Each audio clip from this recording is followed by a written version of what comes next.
Good evening and welcome to the Coon Rapids City Council meeting for Wednesday, August 4th, 2021.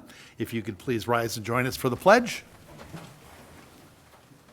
I pledge allegiance to the flag of the United States of America and to the republic for which it stands, one nation under God, indivisible, with liberty and justice for all. Please call the roll. Councilmember Groskowiak. Here. Councilmember Rayrower. Councilmember Demmer. Here. Councilmember Geisler. Here. Councilmember Johnson. Here. Councilmember Carlson. Here. Mayor Cook. Here. Thank you. First item is to adopt the agenda this evening. So moved. Second. Motion by Geisler, second by Demmer to adopt the agenda. Any corrections or discussion? Hearing none, all in favor signify by saying aye. Aye. Aye. Opposed? And the agenda is adopted. And the very first item on that agenda is swearing in of new police officers, one of our favorite things. Welcome, Chief Brad Wise. Thank you, Mr. Mayor. Yes, it is our favorite thing. First, I do want to say something quickly. Tonight is the first council meeting after Night to Unite. And it was a great event for the police department, and we'll talk about it some more at the end of the council meeting. But I would be remiss if I didn't say how much we in the police department appreciate the support of our citizens. The officers who went out last night to the different community events had a great time. We have great partnerships here in our community between the police and the citizens who live here. And it sort of is a nice dovetail just to discuss the new officers as they're coming to be a part of our team. So tonight, as is our tradition, we have a swearing in of the new officers in front of the city council. So as the police chief, I'd like to take a few minutes to formally introduce them to the community, because that partnership that the community has with the officers is so important. It's fundamental to our sense of safety and security. And truthfully, the morale of the officers is a direct reflection of the morale of the community. And it's a big deal to us. So first, I would like to introduce to my immediate left is Danny Tran. Danny was born in Fridley, raised in Blaine, Minnesota, where he graduated from Blaine High School, and as always, I forgive them for that. Danny described the post-high school version of himself in his autobiography as a person who was unsure with what he would like to do with his life professionally.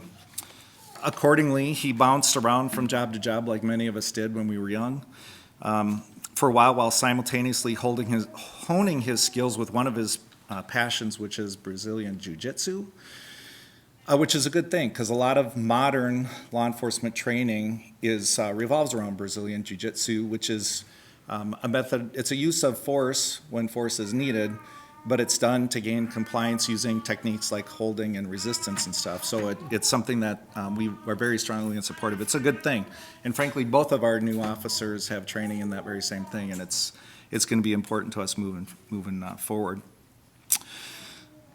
It was in that martial arts studio, though, when he was training, where he first got exposed to policing, which is sort of the traditional route. He met a police officer who was charismatic and told him that maybe he should pursue this as a profession. So he went, consequently, back to school, where he earned an associate arts degree in law enforcement from Minneapolis Community and Technical College. He also started working at the Mall of America to hone his skills working in an environment like that. To make sure that his resume was ready for him to be hired as a law enforcement officer in an agency, in this case being here in Coon Rapids PD. And I also want to highlight too, because he mentioned it a lot in his autobiography, that his parents immigrated from Vietnam and that he is bilingual. And a part of his passion is he wants to interact with kids of Vietnamese descent and introduce them to the profession and bring more young kids through the cultural connections that he has into the profession, which is a big deal, and of course we strongly support that, and there are avenues for him to pursue that in the state of Minnesota, probably beyond what he even knows now.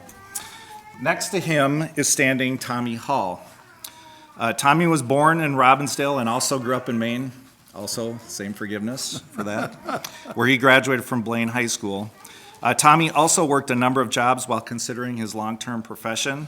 Meanwhile, he grounded himself by joining the United States Army Reserves, where he served honorably for 6 years. Along the way, a career goal came into focus for him as he transitioned from the idea first of being a paramedic, then working in corrections for Chisago County, to finally He went back to school to earn his, degree requirements in the state of Minnesota to be license eligible, so he earned an Associate in Arts in Law Enforcement from Century College. In 2018, he subsequently accepted a position with Columbia Heights as a police officer. Frankly, they thought very highly of him, as evidenced by them offering him a lot of advanced training. Chances are it caused a few hard feelings for Tommy to come to Coon Rapids from Columbia Heights. But I think in a lot of ways I'm going to put words into his mouth, but I think he's going to nod behind me. Of course, now he's obligated to, but I think he recognizes what this community is, and it's a part of that so important piece. It's a two-way relationship, and the value of that two-way relationship is people like him want to be a part of us, which is a big deal. So he made the jump to come work at Coon Rapids PD. So today, we're very happy to have both Danny and Tommy become members of our department. Their first day as patrol officer trainees for us was at the very end of March. Since that time, they've been training and evaluated on a daily basis, pushed to excel at meeting the specific needs for the city of Coon Rapids. It's a philosophy you've heard me mention to you many times before, of learning to do things the Coon Rapids way, because our way is unique to us, and we like it a lot, and our community seems to respond well to it. So our training program is designed to be extremely stressful, and frankly, it is exceptionally stressful when somebody comes from another law enforcement agency to here, because sometimes they're just subtle differences, and this is the way we do it. And frankly, I was one of those people. I came from another law enforcement agency before I came here to Coon Rapids. So it is a stressful program, and it's designed to test them, and in this case, we know we've hired the right people, which leads us to where we are today. So, gentlemen, as you see, tonight we symbolically removed their trainee badges, and they've now earned their permanent badges as number 177 and 178 respectively. The two things I always say about this badge, first, this badge represents the faith that your peers have in you, the faith that I have in you, and know that everyone that works for this department is going to do everything they can to help you be successful throughout your career, and that'll be true throughout. And then secondarily, the part I don't want anybody to ever lose sight of the fact is this badge belongs to the citizens, and we have to honor and respect it as a citizen's badge because they're trusting you with it, and that's a big deal. That's a huge sense of trust for them. So you become members of a proud organization of fine police officers and staff of the city, and I welcome you formally to the police department for the badge pinning. And so for the first badge pinning, we're going to have, I believe the first time ever, it'll be young children doing the badge pinning. So for Officer Danny Tran, his daughter Evelyn, who's standing behind me, she's going to step out from the shadows here in a second, and his son Enzo, and I'm going to give an honorable mention to his newest son, Easton. And where is he? There he is. There's Easton back there. Honorable mention. He would be part of the pinning, but he has limitations. And then he's being held by Danny's wife, Kimley, and I wanted to introduce her too. So with that, your two kids. Chief, what was the son's name again? Enzo.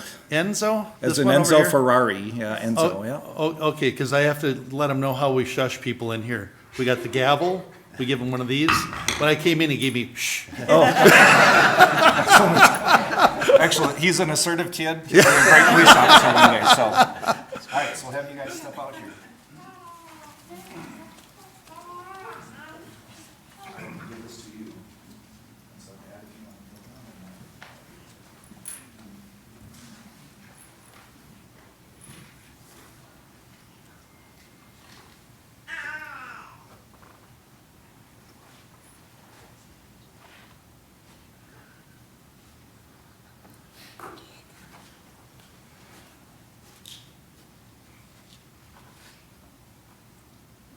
She's shooting for perfect. What was in your line, Mr. Mayor? Perfect is the enemy of the good. Yeah.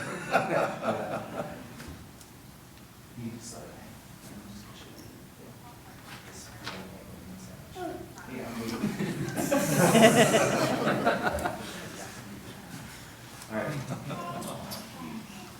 All right, guys. Kids, if you want to stand with me, and then we'll let the mayor swear in your dad. When I came in, is this working? Is this working? There we go. when I came in out of the truck, Evelyn came flying out to greet somebody else. I thought, how do you get a greeting like that, you know? Danny? All right. And you go by Danny. I like it. All right. I'm going to go, let's see, you raise your right hand, and I'm going to hold that like that.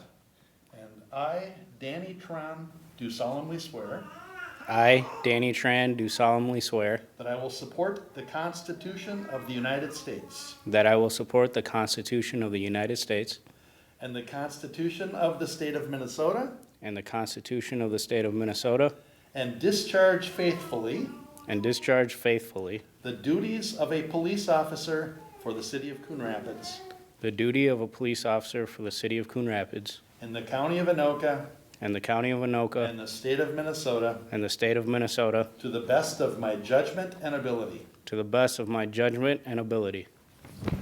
Congratulations.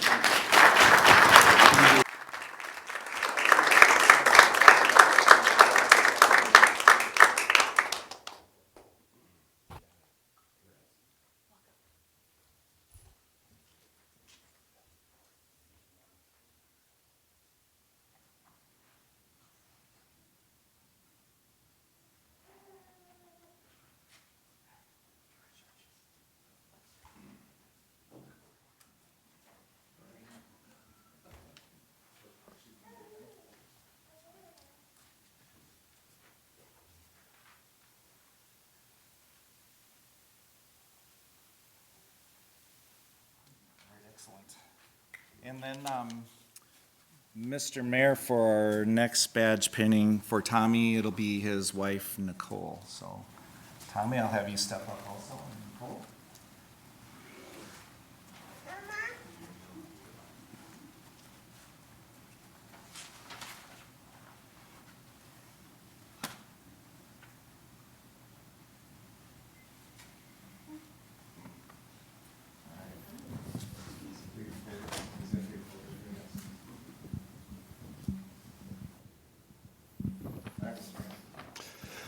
All right.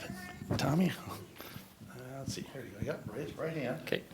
I, Tommy Hall, do solemnly swear I, Tommy Hall, do solemnly swear that I will support the Constitution of the United States that I will support the Constitution of the United States and the Constitution of the State of Minnesota, and the Constitution of the State of Minnesota, and discharge faithfully and discharge faithfully the duties of a police officer for the city of Coon Rapids the duties of a police officer for the City of Coon Rapids in the county of Anoka in the County of Anoka and the state of Minnesota and the State of Minnesota to the best of my judgment and ability. to the best of my judgment and ability.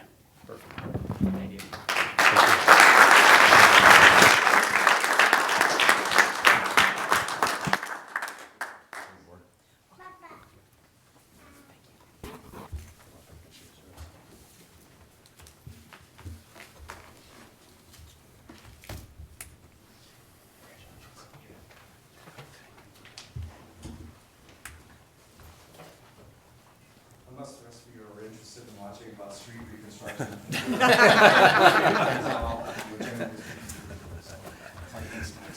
You are most welcome to stay, though, if you would like to. Maybe Enzo wants to hang out with us for a while.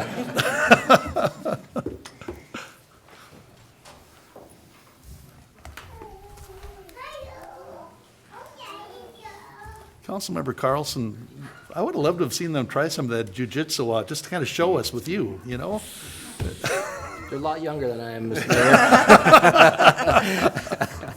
Mayor. You should see if you still got the stuff, you know? Oh, I don't know. We'll put it on the list for Summer in the City next week demonstration. Oh, there you go, there you Yeah, go. yeah. All right. We are on to item 2, approval of the minutes of the July 20th meeting. So moved. Second. Motion by Demmer, second by Griscoviac. Any discussion or corrections? Hearing none, all in favor signify by saying aye. Aye. Aye. Opposed? And I'll that- abstain. That motion carries, one abstention, Councilmember Johnson. Item 3, 4, and 5 are on our consent agenda this evening. The first one is to approve an agreement with Anoka Ramsey Community College for security contract. The Coon Rapids Police Department provides evening security patrols and student escort services to Anoka Ramsey Community College through the part-time employment of police reserve officers.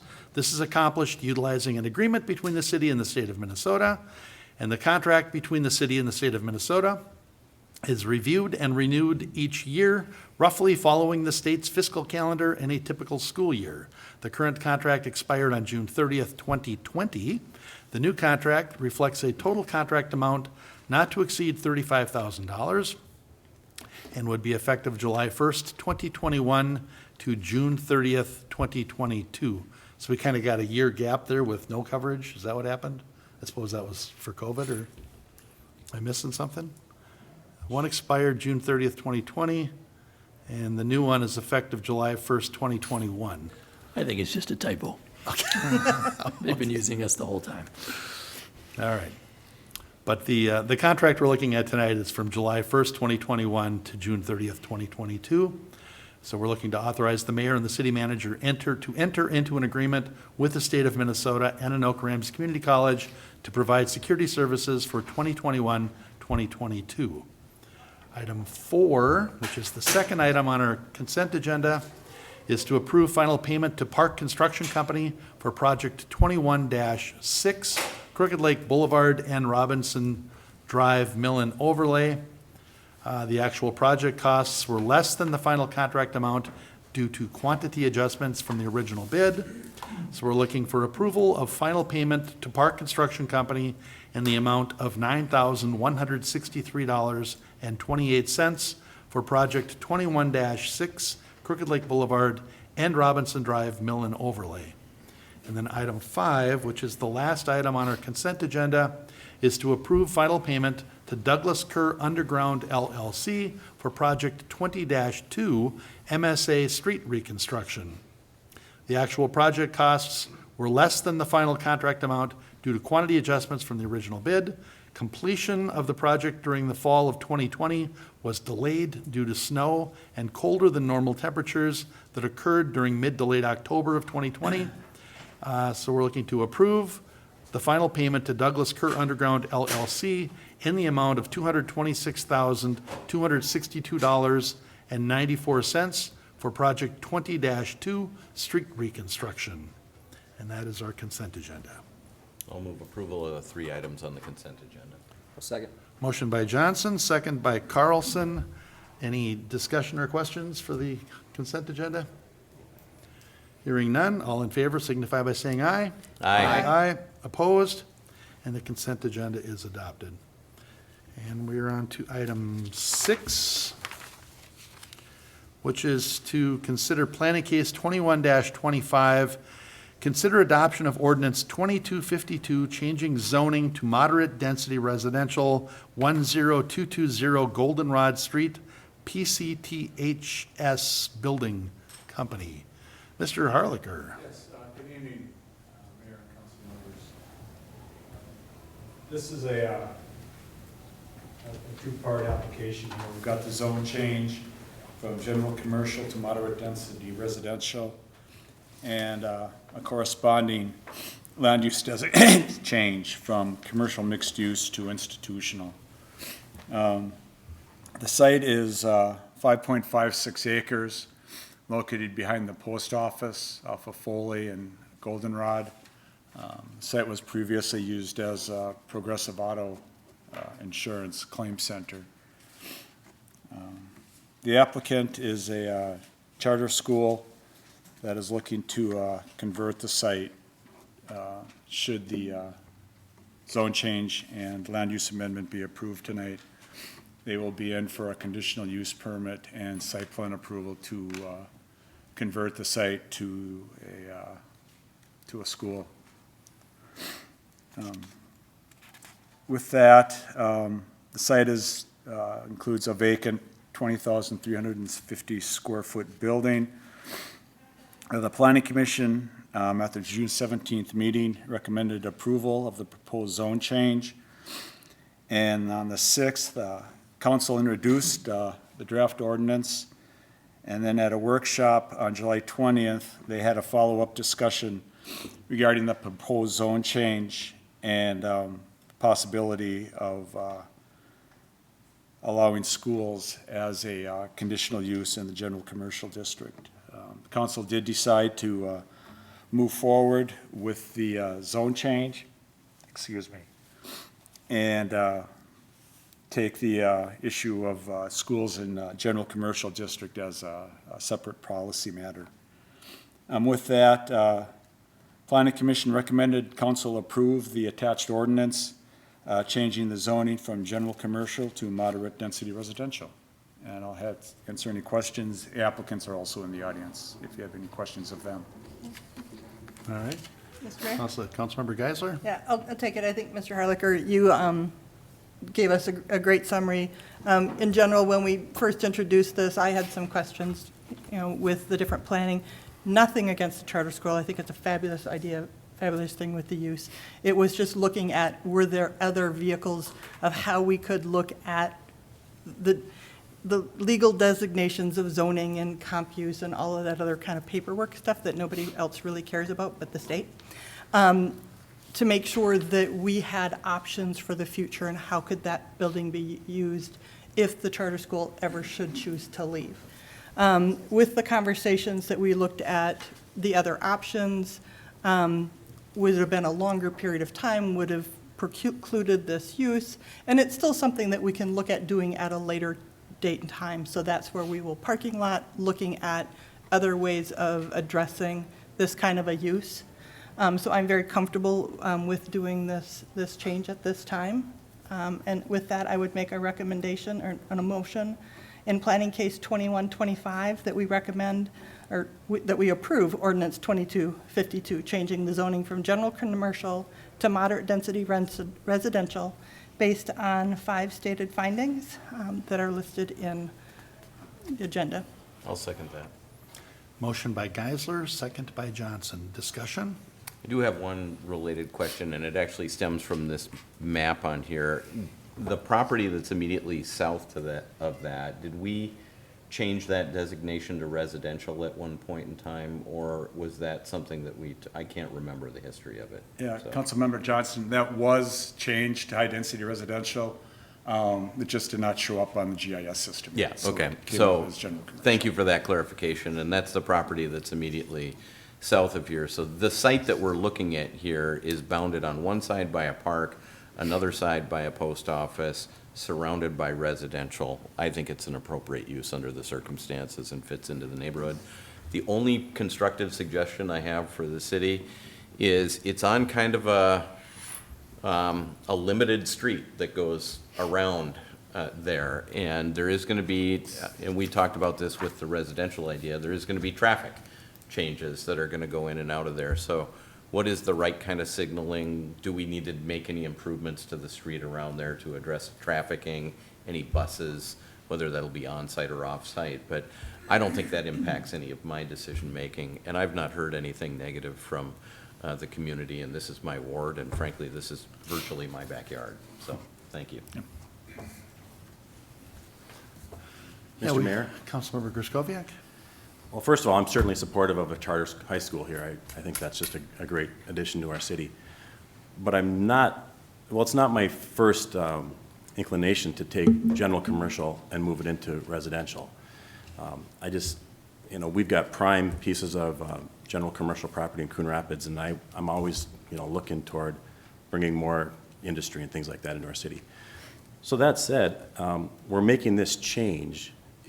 Would it be possible, once they're in and approved and get what they need, to move this back to general commercial and then make schools an accepted use in general commercial? Could we do that, and could we maybe even get a little consensus that we would do that at some point? Yeah, Councilmember, that is a possibility in the process that the council could consider in the future. I would like to see We've us. changed properties back and forth.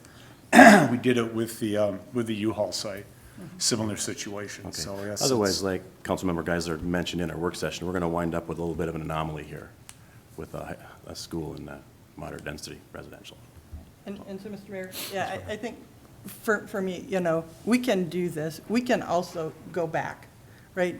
We can look at general commercial, we can look at a conditional use there. But the time it takes to study and do that, you know, we can put it on a workshop, we can put it to staff to do that. So we would have options in the future, but right now our option is the charter school, and this is the way that we can make that happen. With as an option, I would definitely support this. I received a very nice email from the Blaine Police Department, supportive of this as well, talking about what, you know, what a great partner you were over at Northtown. And so I've heard nothing but supportive things. Of course, you did kind of load up the conversation for most of that, but. Any other discussion? Hearing none, all in favor signify by saying aye. Aye. Opposed? And the motion passes just barely. She was tight. Thanks, Brandon. Item 7 is to consider adoption of ordinance 2253, land sale of 125 XX Larch Street. Does anybody need anything on this one? This was introduced at the last meeting. This is that chunk of land that we acquired back in '91, tax forfeiture. It's now been 30 years and we can sell it to a non-public entity. Cardinal Builders are looking to purchase it, tie it in with their lot, and then subdivide it and build a couple nice homes there. Okay, do we need Mr. Harlicker or not? No. Okay. Mr. Mayor, Councilmember Geisler. I'll make a motion to adopt ordinance 2253, authorizing the conveyance of property at 125 XX Larch Street to Cardinal Rapids LLC. That we also approve the purchase and redevelopment agreement with Cardinal Rapids LLC. We authorize the mayor and city manager to execute a deed and authorize staff to execute other closing documents as necessary to close on the property. Second. Motion by Geisler, second by Griscoviac. Discussion? All in favor signify by saying aye. Aye. Opposed? And that motion carries. And item 8 is consider planning case 21-24. Consider resolutions 21-79, changing the land use from commercial mixed use to institutional 10220 Goldenrod Street, PCTHS Building Company. And this is sort of the final piece of item 6. That's correct, Mayor. Mr. Harlicker? Answer any questions. As you can see, this site as well as the properties to the south are commercial mixed use. They're proposing the institutional land use designation to reflect the future use as a school. Okay. Any questions of Mr. Harlicker? So, Mr. Mayor? Councilmember Geisler? Yeah, just so everybody knows, there's zoning and there's a comprehensive land use. There are 2 different layers of maps and they have to be in alignment because the state says so. So this is us making everything in alignment. So with that, I will make a motion in planning case 2124 to approve resolution 2179, approving the proposed land use amendment based on the following 3 stated facts. The proposed land use amendment is compatible with the adjacent land use designation and land uses. The proposed land use amendment will not have an adverse impact on the adjacent land uses. And the proposed land use amendment is supportive of the comprehensive land use plan, land use in parks and recreation chapters, goals and policies, including encouraging the reuse of vacant properties and to develop strategic partnerships that are mutually beneficial to optimize opportunities and creatively use resources. Second. Motion by Geisler, second by Johnson. It was like we snuck a whole mission statement in at the end of that thing or something. Any discussion? Hearing none, all in favor signify by saying aye. Aye. Opposed? And that motion carries. And item 9 is planning case 21-29. Consider resolution 21-80, approving preliminary and final plat 114XX Robinson Drive, Landform Professional Services. Mr. Harlicker? Yeah, Mayor and council members, this is a preliminary and final plat to subdivide 2.63 acre lot into 14 townhome lots and then the common open area. Property is bounded by Robinson on the north. This is Martin over here. This is the bank building and a church with townhomes to the south and single-family homes to the east. This is the preliminary plat. As you can see, there's some large easements going across the northern edge of the plat. There's 2 drainage and utility easements that go through north to south through the center of it. Those easements will be vacated as part of the platting process. Back in July at the meeting of the 15th, the Planning Commission recommended approval of the preliminary plat. They also approved the corresponding site plan for the townhome development. And this is the final plat. As you can see on here, those easements that cut across here are not shown because they will be vacated. And the remaining large easement that cuts east to west up here is still shown on the plat. With that, I'll answer any questions. At the Planning Commission meeting, one resident did talk about how it was more of a site plan issue, but how drainage from the properties to the south would continue to make their way across the site. The applicant's engineer did speak to that, and it doesn't show up on here, but there's drainage ponds here and kind of wrap around the back, and they were designed to handle the runoff from the adjacent sites as it comes through the site and then drain into the city's system on Robinson Drive. Mr. Another Harlicker, that specific drainage easement that was mentioned at the Planning Commission, that north to south one, that looks like it just terminates at the end of the lot at the bank anyway. Does it go anywhere there? Does that drainage easement actually go onto the bank property, or does it just terminate there? It doesn't show here. I believe it probably terminates there. I can't imagine where it would go at the bank. That's the parking then it lot would- right yeah. there, or the drive-through. That's one of the reasons why it's being vacated. Well, where does it go? And Not a problem in a another dry resident spoke about how far the units would be from the church property. They represented the church and 50 feet back. So those are really site plan issues that were mentioned at the public hearing meeting. Park dedication, the amount of $19,040. That's $1,360 per lot. For 14 lots will be paid prior to releasing the plat for recording. The other 2 conditions, all engineering comments be addressed, and the 2 drainage and utility easements that cross the center of the site be vacated. And with that, the Planning Commission recommended approval of the preliminary plat and the attached resolution. Thank you. Personally, I'm thrilled with this, because the last plan that we saw, they were looking at putting an apartment building here with, I think it was like 100 units or something. It just felt very shoehorned, and I like this much better. Any questions of Mr. Harlicker? Much better plan. No. Okay, Mr. Mayor? Councilmember Geisler? In planning case 2129, I will make a motion that we approve the preliminary plat and approve resolution 21-80 granting the final plat approval for Robinson Townhomes with the following 3 conditions that Mr. Harlicker stated. All engineering comments be addressed, the 2 drainage and utility easements that cross the center of the lot must be vacated, and park dedication, the amount of $19,040 be paid prior to releasing the plat for recording. A second.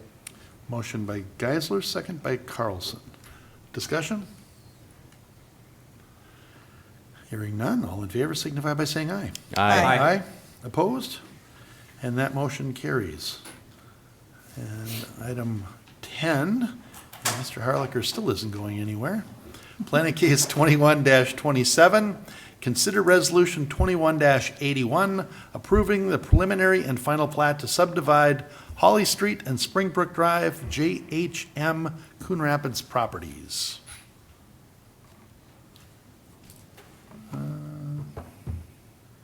Mr. Harlicker, Yeah. Oh, got it, okay. I'm looking at this, I'm just drawing a blank, and I couldn't pull it in, and I went, oh, that's right, no, I remember, I'll read all this. Yeah, this is another preliminary and final plat to subdivide a 4.72 acre parcel into two commercial or possible office lots.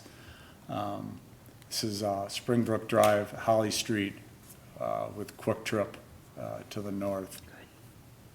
This is the preliminary plat, splitting it up into two lots.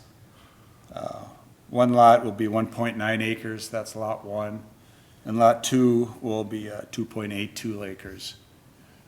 There is a corresponding site plan that is currently before the Planning Commission for development of lot one as a medical office building. The commission will be seeing that at their August meeting. Planning Commission did recommend at their July 15th meeting to recommend approval of the preliminary plat. Park dedication will need to be paid at the commercial rate of $5,000 per acre. For 4.72 acres, that's $23,600. And the other condition of approval is all engineering comments be addressed. And the Planning Commission did recommend the council approve the preliminary plat and approve the attached resolution granting final plat approval for JHM Medical Park.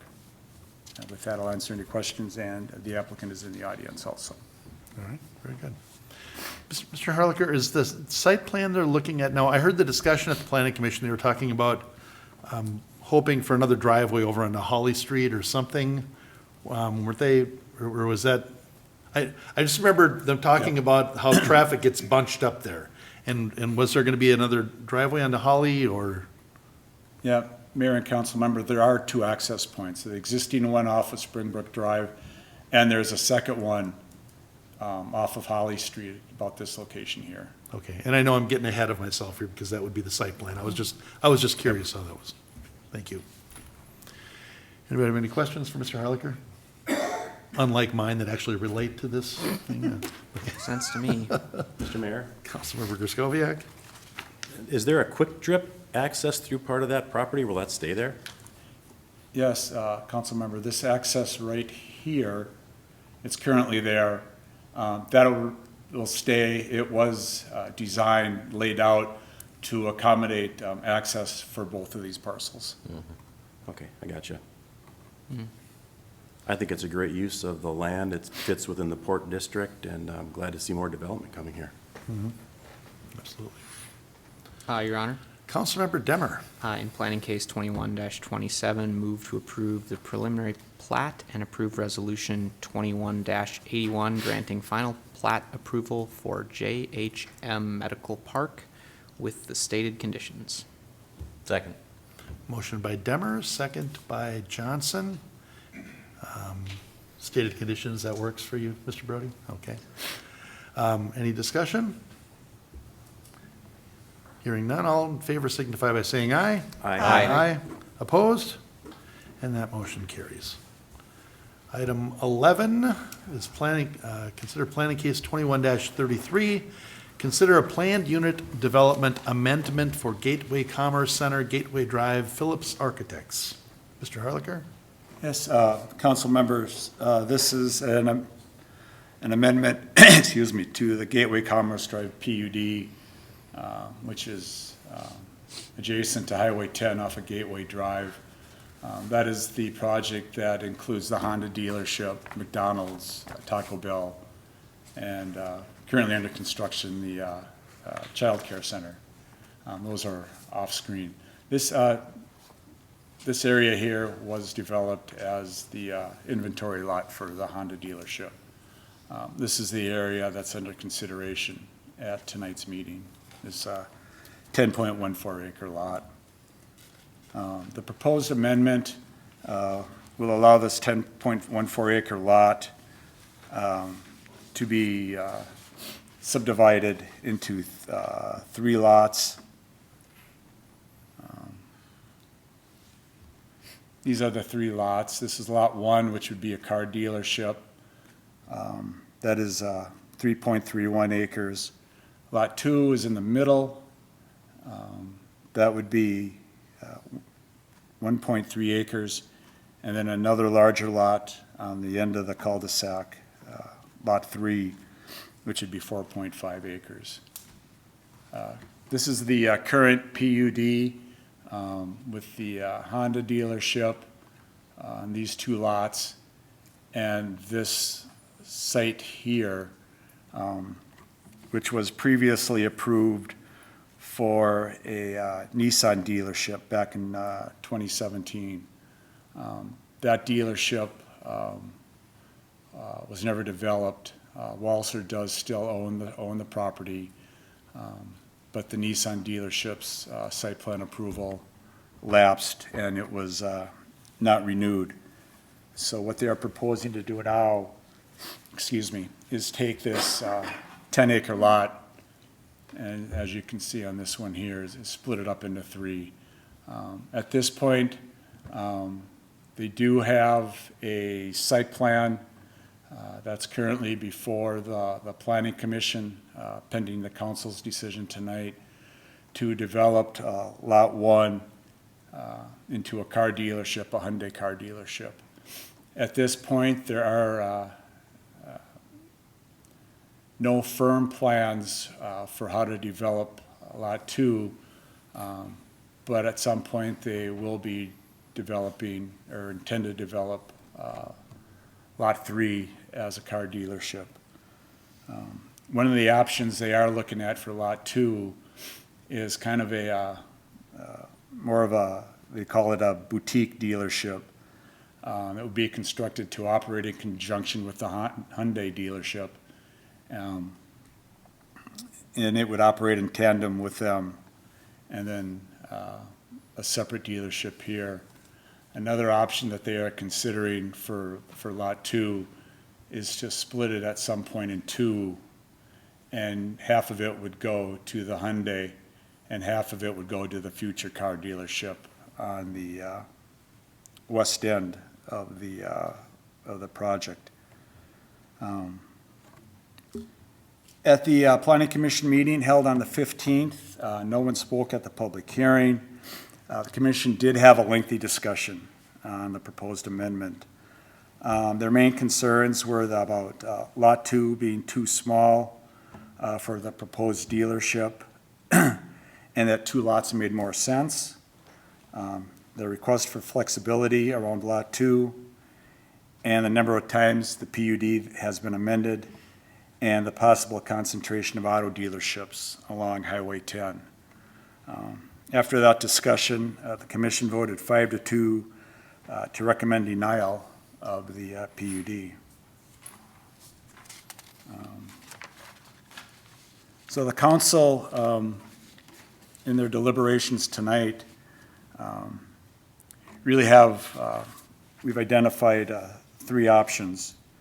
One is to deny the proposed amendment, one is to modify the proposed amendment, and one is to approve the proposed amendment. Findings and conditions of approval are included in the recommendation. The conditions of approval in the staff report reflect, if the council decides to approve it, the amendment as proposed. Those conditions would go towards that. Should the council decide to approve an amended PUD, staff would ask that the conditions of approval be revised to reflect that decision. With that, I'll answer any questions. The applicant is also in the audience tonight to answer any questions. All right, thank you. Councilmember Demmer? So I'm trying to remember which time we changed it, that this came out, and whether it's still part of it, but I remember a discussion about new car dealerships and like specifically not used car dealerships. Is that the current plan of record, and would that still be the case for this, or has the word new disappeared? That's Coon Rapids in general. Coon Okay. Rapids can only have new car dealerships. Okay, so when they say boutique, they don't mean mini used car dealership.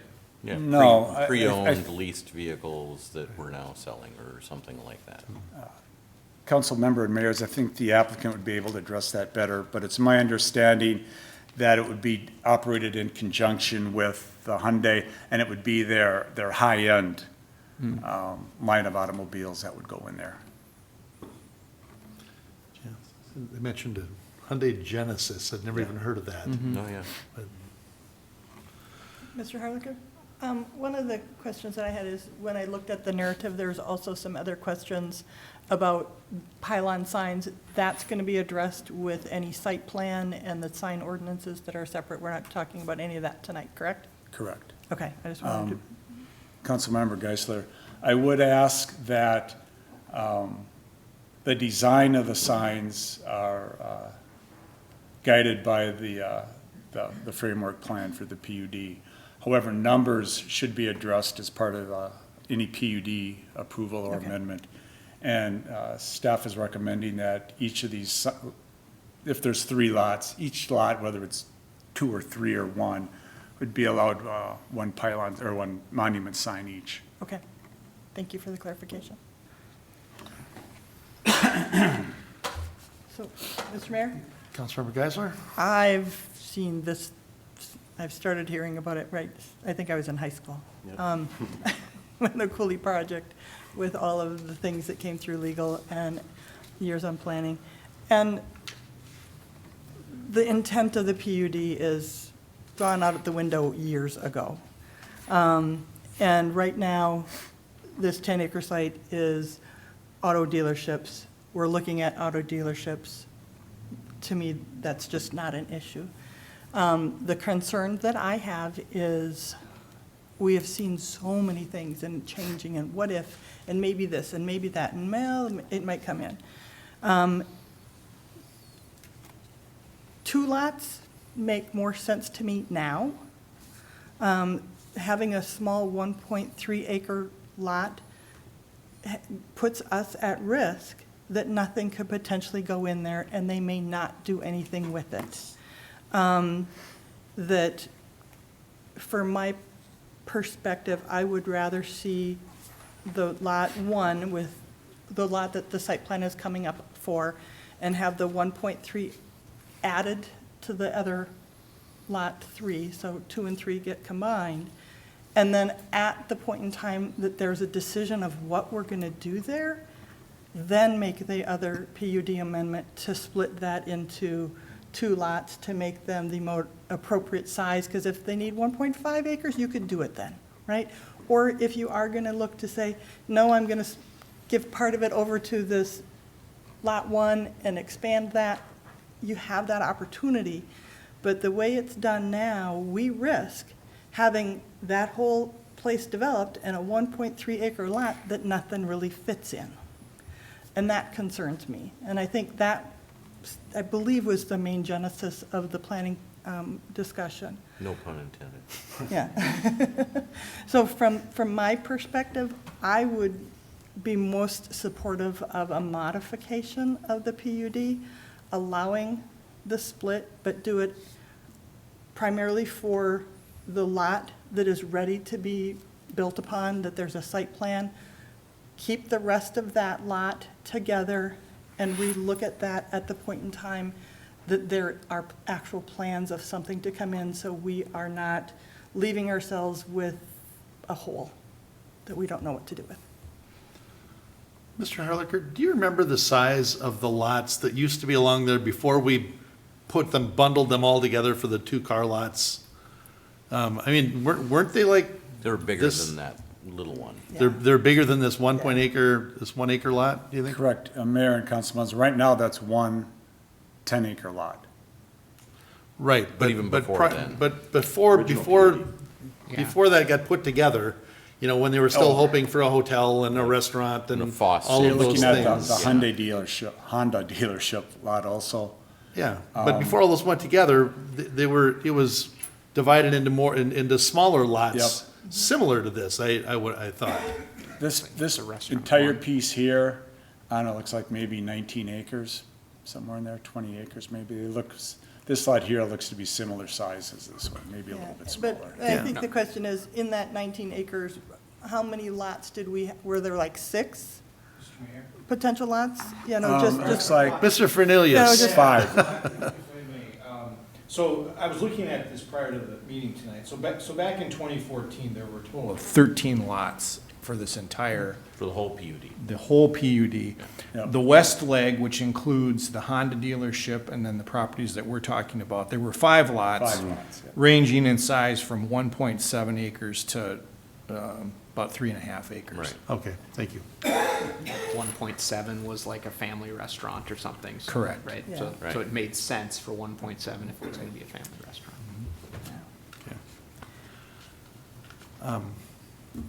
I'm actually a little bit ambivalent about this because I don't think that lot's gonna become orphaned. The way car dealerships are always clawing back, trying to find additional land, I think that if they're not successful, that they'll end up absorbing it back into one or both of those lots anyway. So I'm actually okay with the 3 lots.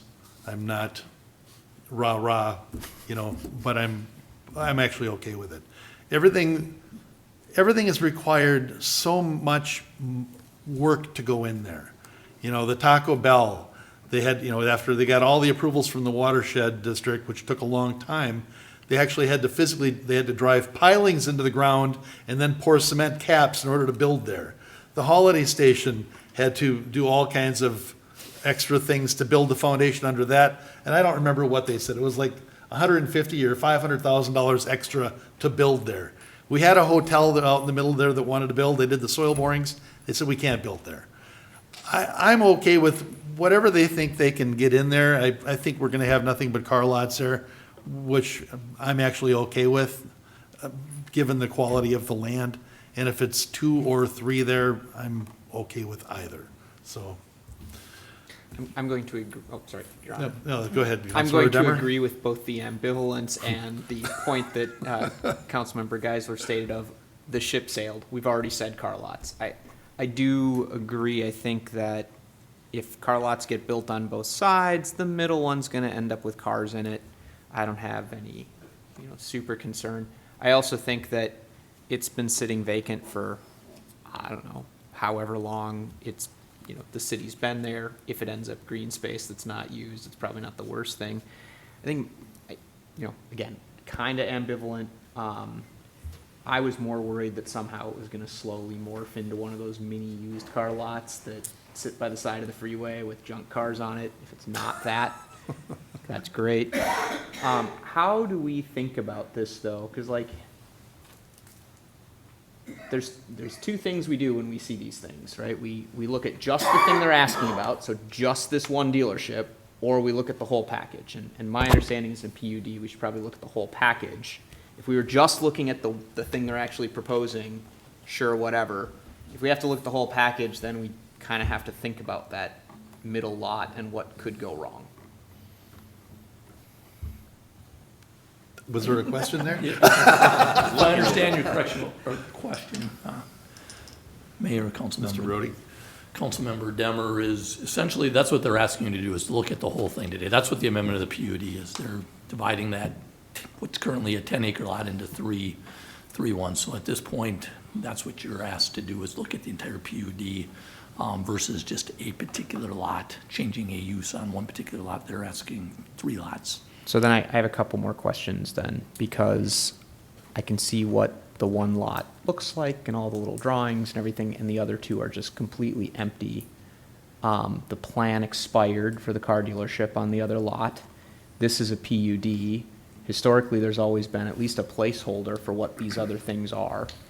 I didn't, maybe I just missed how to read this right, but are we, so lot 1 and mini lot 2, are we saying those are planned as car dealership?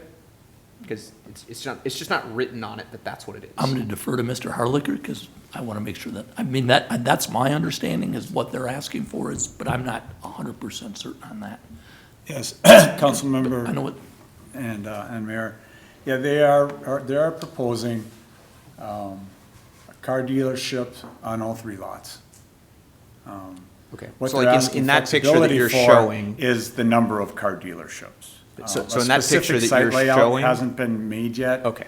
Because we don't have a franchise that's decided to go there yet. It would be specific to when Nissan was, when the first PUD amendment was approved, they actually had Nissan lined up as a, I don't know what you'd call it, franchisee, or the builder on that lot. So they had a site plan to go along with it, similar to what they got with the Hyundai.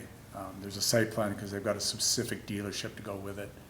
At this point, they don't have a specific dealership lined up for this lot. Any development here would have to comply with all the PUD requirements laid out in their framework plan as far as access, building, design, landscaping, screening, all those sort of things. so I guess the part that's hard to understand is in the past, when I've seen these, this exact diagram you're showing, the blank one would say, future site of family restaurant or future site of car dealership. And now we got two totally blank. So I just wanted to make absolutely sure that somewhere in the wording of all this, it says what we want it to be. And so right now, the plan is both of those are car dealerships, and it would be labeled as such, or do they have to come back no matter what they put in? Mayor and Councilmember Demmer, we can ask them as a condition, should the council decide to approve this, to come back and label these lots as new car dealerships. That way it's clear to everybody. It's not just part of a discussion. There will be a PUD amendment drafted as part of this, should it get approved, and it will be laid out as part of that PUD amendment also. And I'm not asking because I definitely want car dealerships there. I just didn't want to get to a point where it was blank and then it's just anything, right? So, just wanted to make sure I understood the process here. Just a point of clarification, as Mr. Harlicker pointed out, they do come in, part of this is they have to enter into a PUD agreement amendment, and that's where it's outlined. And so, God forbid if they come in a few years from now and they don't want to put car dealerships in here, we'll be having this discussion once again. It'll be a family Councilmember restaurant. Geisler? I'm sure we're done, Councilmember? Okay. Yeah, so another question, because I get that the other two lots are probably they're gonna be new car dealerships. The question in my mind is, what is the incentive to make it two lots today when there isn't any future? Is that to avoid another filing fee to do another PUD amendment to split it? Yeah, Yeah. if I can, I have a related kind of point. Yeah, and because if If we that- can hear if- from the applicant. If that's the reason, I would be willing to look to have, could we have some negotiation about saying, if you put this in as two, if you want to come back and split that one to two different car dealerships regardless of the size, But I think it's, to hear from the applicant, I think you understand the questions, if we can have. Yeah. Mr. Harlicker, can we have the applicant come up? Yes, you and can. If I might, just as he's coming up, because my question is related to that, I guess I'd put it in here because I'd like to hear from him as well. When I looked at this, I was thinking to myself, well, if the potential future use or the likely potential future use for that middle property is a related dealership that's related to the Hyundai, why not just develop the whole thing, make that a parking lot, and then come to us and say, now we've got it more concrete that we want to do this, and then have it that way so that we're dividing into two lots rather than one, but we get the benefit of development maybe as parking lot or inventory storage or whatever on that. I found that middle lot to be something that caused me to kind of tip my head and go, what's going to go there in the future, and how much reliance can I put on this notion that there is some kind of a prospect or a plan for it?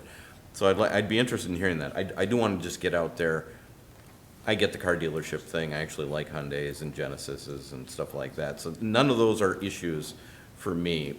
What is an issue for me is why why that middle lot, and then why isn't it being incorporated in the existing development? Thank you. Yes, sir. Yes, my name is David Phillips. I'm the architect for Walzer Automotive Group. I can address that. It was my doing that created the 3 lots. If I make 2 lots, I'll never have 3 dealerships there because I have to give site control. We have a new franchise for Hyundai. This is a new point with brand-new jobs. We're not relocating jobs from anywhere else. And it will get built. When you talk about foundations, it's a very expensive lot to build on. I got 20 feet I have to dig down, de-water, and recompact the soil. So I have a $500,000 foundation before I start building the building on there. The reason for 3 lots is if I don't have that 3rd lot, there is no chance for the boutique dealer. They just won't come. They won't be part of another dealer's lot on there, even though they might be related. Our plan for the 3 lots is to build the Hyundai. We meet their requirement. We wanted to be frugal with your land so you got more building on the land and more jobs on the land and more activity. We are marketing it, looking for another franchise for the north lot. If we don't get the boutique, that center lot, we would come back to you and ask just to pave like the Honda lot and use it for overflow on both dealerships. I promise you it won't go unused, and having it as a paved lot is a lot less intense soil work than having it as a building. But to answer your question directly, if I have 2 lots there, you're guaranteed only 2 buildings. If I have 3 lots there, you have a small chance of having a boutique dealer that relates to one of them. Once we turn take the Hyundai franchise, once we turn the building over and it meets Hyundai's spec, these are high-quality buildings nowadays, very expensive. You see it in your Jeep dealer. Once we turn it over, we have to give long-term site control to Hyundai in order to have the franchise. If it's a 6-acre lot, they control all 6 acres. If it's a 4-acre lot, they control 4. We're trying to preserve the possibility of that 3rd small boutique dealer. But we're fine if, what we don't want to do, right now we're at a critical time because we're going into winter with soil correction. I have to start Hyundai. It's a new point. We're awarded, we have timelines or we lose the opportunity to build it here. Okay. Councilmember Geisler? So a question. Would it be feasible, and this is maybe for Mr. Brody as well as you, because my concern is I want something on that 1/3 acre lot, 1.3 acre lot, that if you can guarantee that something would happen, is it possible in our PUD agreement, if we go with the 3 lots, that there can be something stated that within 5 years that lot is improved to parking or something if you can't find something? I would do better than that. If you give me the 3 lots, I would agree to pave the center lot and light it right now. We would have to tear out some of that pavement if we got the building, but it's not ever going to be vacant land. As Mr. Harlicker said, we never have enough parking for our inventory. Right. Well, right now we do. Historically. But You can probably rent some from Honda, too. Yeah, I know. Honda looks pretty empty there. Yep. But that's all related to pandemic. I'm in Bloomington right now. I'm building a 1,000-car parking ramp for the Toyota store. 1,000 cars in the ramp, elevated ramp. And it's because the ability to zone land for parking for car dealers is hard. So if you want, I'll pave it immediately, curb it and pave it and light it as part of the Hyundai. I just don't want it, I want the separate lot so I don't have to give it to the Hyundai store. Does that make sense? Yeah, Mr. Mayor, I mean, is that, Mr. Brody, something that we can put into a PUD agreement? Was that part of, I guess my question, and if you don't mind, Mayor, I'm going to ask that of staff, is that something that's part of a site plan then, of what they're coming in with, and can they have parking if it's under one owner, can they have parking on a separate lot? They do at Honda. Are those? Honda owns all that. Yeah, It's all Yeah, one but so does parcel. Walzer. and is Own that- all of are those this, two all separate three of lots? these. And those are two separate lots? Yeah. I'm Yeah. asking you, Mr. Harlicker. Yeah, it's very unusual. I think you're the only city I know of that has parking for a car dealer without a principal structure on a lot. It's very rare Where's that that at? happens. Where's that at? Mr. Mayor, that is correct. The Honda dealership, It's 2 lots. It's Yeah, kind of like the two extra lots. parking at As part Honda, of it's the like a PUD. back lot.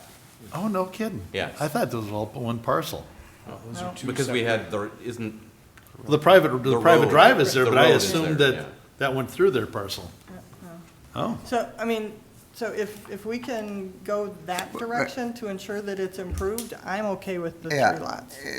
I would have one caution with that, and it's timing. We can do it contractually. What I can't do is get the site plan amended in time to get it on the meeting to start construction before freeze up. So I would like to send it back for site plan approval for the one with the contractual obligation. I'll do whatever you want with that middle lot.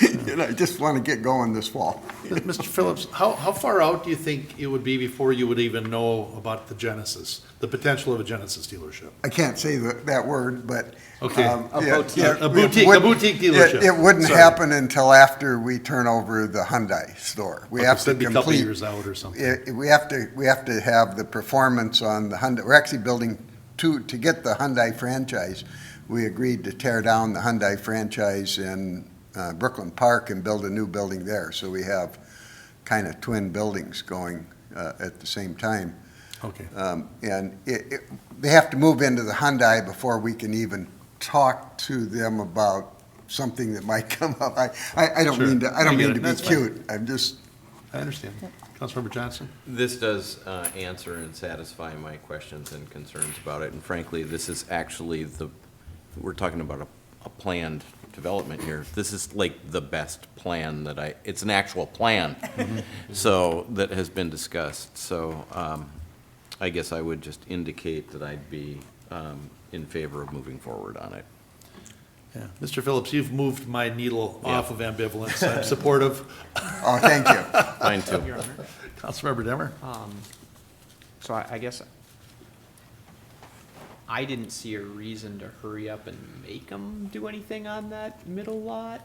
If that sat grass for a while, like, I guess, so I was curious, because as that got talked about, I saw heads nodding, and I'm like, if people want to do it, that's cool, but I'm also fine with it not being done. There So was I a couple of wasn't sure. nesting cranes there this year, so. Right, like when I remember the original PUD was to be at one with nature, and Right. and it's all paved over. If that lot sat unpaved, I guess I would consider it green space. So I didn't think there was a hurry. Now I could be completely wrong, and so if there's a reason to contractually put that in, I'm happy to listen to it. I just didn't know where that came from.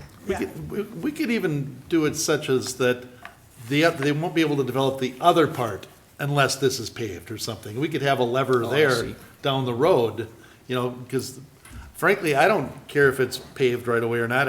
I would rather them take an opportunity to try and land that boutique Yeah. dealership. I mean, I was gonna actually go the other way, like, try for a while. Don't limit yourself. Because We would like, I would like to see an upscale car dealership in Coon Rapids. I was joking that at some point we're gonna have to start marketing as the 10 on 10, because we have 10 car dealerships off of Highway 10 in Coon Rapids. So one of them's upscale, that'd be great. it's a good site for dealers because of the visibility. We actually think we have better visibility than Honda has. Oh, you can say But- that? But the poor soils there lend themselves to the car dealer construction, primarily one-story buildings, parking lots, so we think it's a good fit. I'll quit talking, and I would appreciate your positive vote, and I would welcome the chance to develop the middle lot after we have a chance to see what we can put on it. Yeah, Mr. Mayor? Councilmember Yeah, Geisler? I think I like what Councilmember Demmer was talking about, that if we could put within the agreement that when you look to develop Lot 3, that there needs to be the site plan for lot corresponding to. 2 needs to come in with site 3. For clarification, that was Absolutely. Councilmember Johnson's idea. I thought that was my idea. Your idea too, but not mine. It was definitely I'm not sorry if mine. it was yours first. If I could suggest, lot 2 either needs to come in by itself before 3 Three, or or with 3, conjunct- and we'd conjunct be with it. fine with that. Okay. Thank you. So if we can ensure that the PUD has something like that in there, You want to make the motion and state the condition that Sure. you want? I'll go for Councilmember it. Geisler? So I will make a motion to support the decision to approve the PUD amendment as proposed with 4 conditions. Approval and execution of amendment to the PUD agreement. All conditions of the original PUD approval of December 18th, 2007 are included in the approval. Only one freestanding sign is allowed for each dealership, and the site plan for lot 2 can come in before, but must be not later than the site plan for lot 3. Second. Motion by Geisler, second by Johnson. Mr. Brody, did we get all the stuff in there you need in there? No, I'd ask that you're making this approval based on the 2 findings listed in the case report, just above the conditions of those approvals. Okay. Was that your motion, Councilmember Geisler? Oh, because we're doing it based on the modification versus approving it? No, we're approving it, we're approving the PUD, and in order to do that, those are the 2 things that we're looking at for when we're approving PUD amendments. So we're not I guess modification has been used in 2 different ways here. They're modifying the Yeah, I see what PUD you're in saying. general. We're not modifying their PUD plan. Does that make sense? Yeah, because Read those into the record. Yep, okay, so we will be also looking at findings of 1, any use modification conforms to the use restrictions of this section in effect at the time of modification as considered. So after reviewing the proposed PUD amendment, the council finds that the proposed amendment conforms to the use restrictions of section 11-902.2 in effect at the time of the modification request is considered. And after reviewing the proposed PUD amendment, the council finds that the proposed amendment meets applicable city code standards, including section 11-902.4, in effect at the time of the modification request is considered. With that addition, I'll renew my second. Is that what you needed, Mr. Brody? Thank you. You're welcome. Okay, everybody's happy now. Okay. Further discussion? Mr. Mayor, Councilmember Griscoviac? I just want to thank Mr. Phillips for his overlay there. He did kind of change my mind on this too. When I first looked at this, I thought, how do you even get one dealership on a 3-acre lot? Hyundai dealerships are usually bigger than that, and I thought a 1.3 acre lot would really get crammed in there. But that said, one thing you said really resonated with me, and you said that, you're putting jobs on this land, and I know that's true. A Honda dealership and your dealership will bring good paying jobs to Coon Rapids.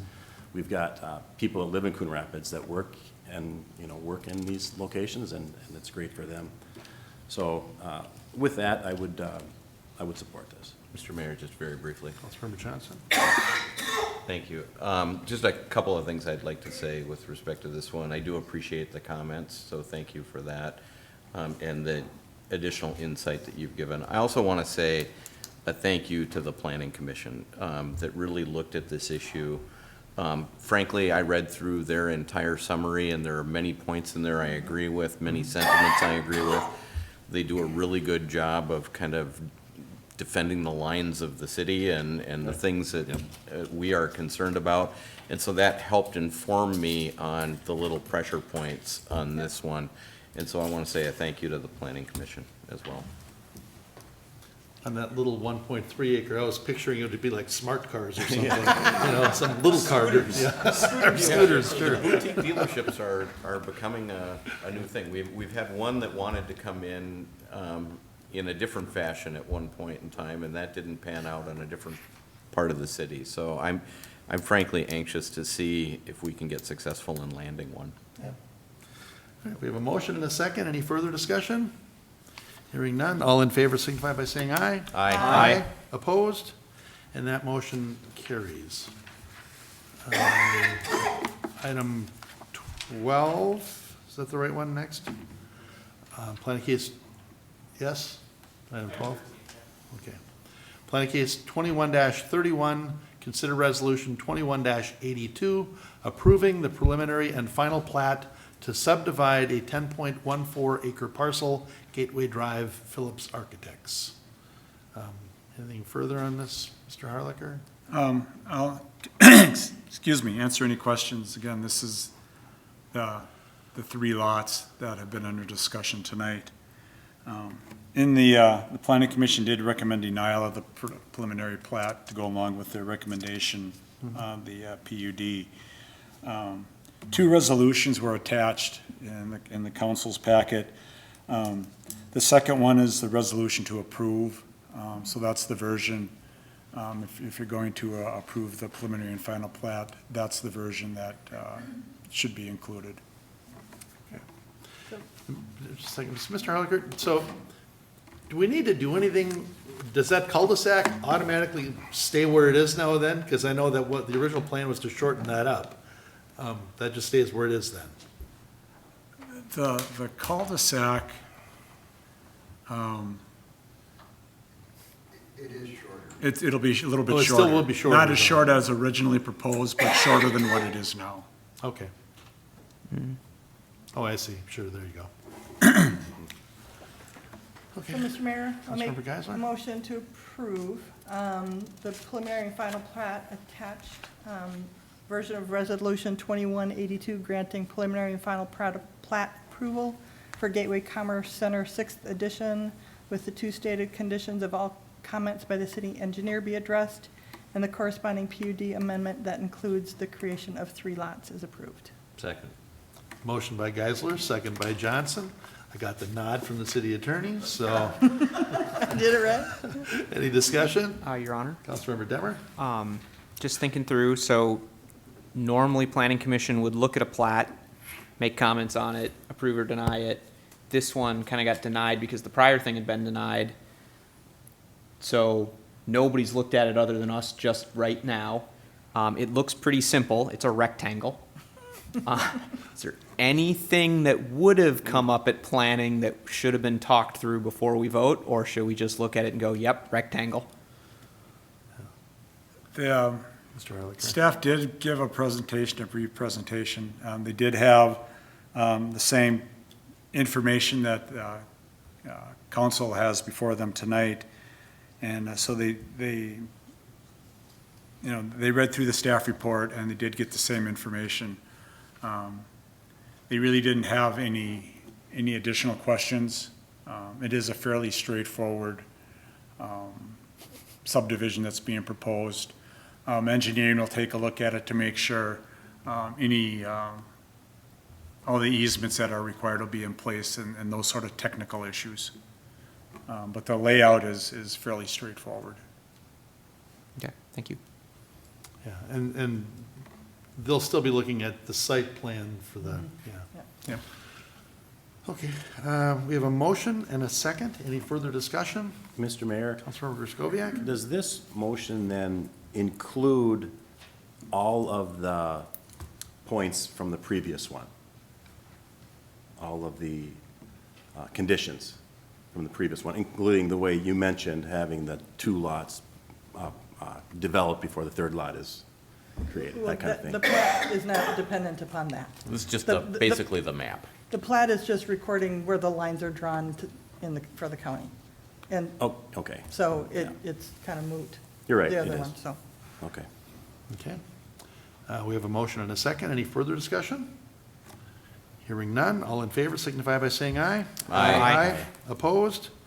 And that motion carries. Thank you, Mr. Phillips. Thank Give you. you a very nice building. I know you will. Thank you.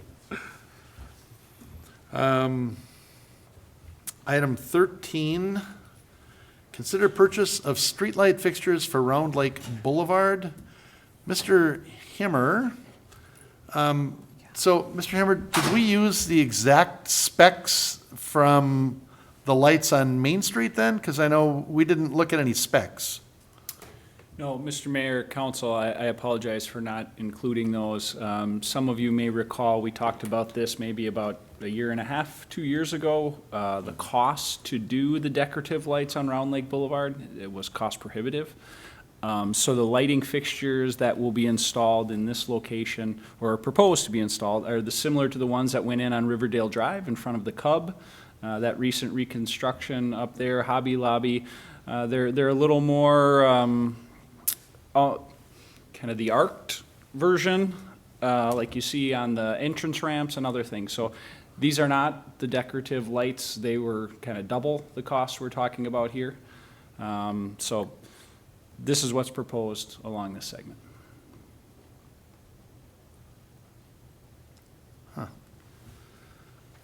Okay. Because I know we've been talking to the new owners of Riverdale, and they're kind of excited for us to get those banner poles out of the warehouse and start figuring out some banners for along Main Street.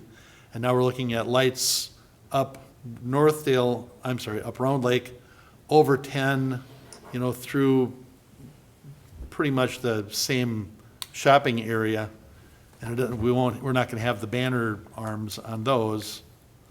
And frankly, I hadn't seen the lights. I was just kind of curious about that.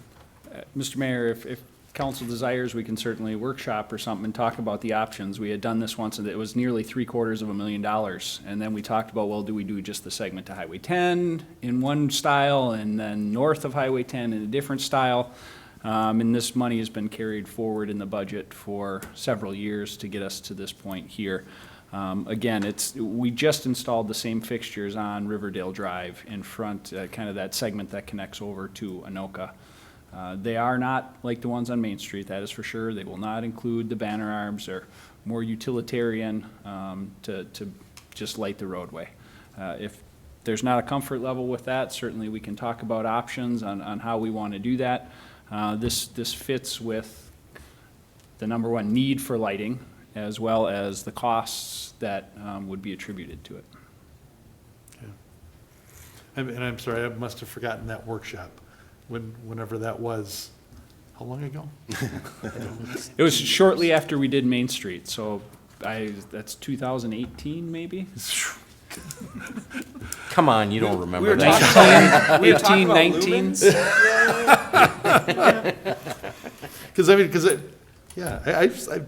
I don't remember it either. Yeah, I mean, I went back and pulled all the specs from when we ordered them last time, and I'm going, I don't see any pictures. I don't even know what we're ordering. Mr. Mayor? Councilmember Johnson? I guess I had a little bit of a similar reaction. I'm not opposed to utilitarian lighting, but one of the things that came out of our